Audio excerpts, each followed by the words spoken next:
লর্ডসে ভারতের বিপক্ষে রোমাঞ্চকর জয় পেলেও আনন্দটা পুরোপুরি উপভোগ করতে পারছেন না ইংল্যান্ড। ম্যাচ জিতে পূর্ণ 24 পয়েন্ট পেলেও স্লো ওভাররেটের কারণে আইসিসি কেটে নিয়েছে 2 পয়েন্ট। ফলে এখন পয়েন্ট টেবিলের 3 নম্বরে নেমে গেছে বেন স্টোকসের দল।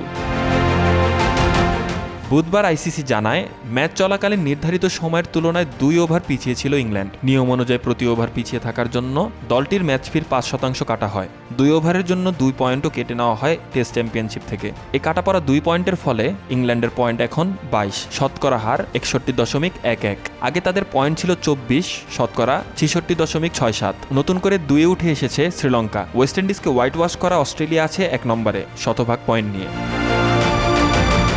লর্ডস টেস্টে দায় স্বীকার করেছেন ইংলিশ অধিনায়ক বেন স্টোকস। তাই আইসিসির নিয়ম অনুযায়ী আলাদা করে শুনানির প্রয়োজন হয়নি। ম্যাচ রেফারি রিচি রিচার্ডসনের সিদ্ধান্তে সহমত পোষণ করে মাঠের আম্পায়ার পল রাইফেল, শরীফুদ্দৌল্লা ইবনে শহীদ ও টিভি আম্পায়ার হাসান রাজা।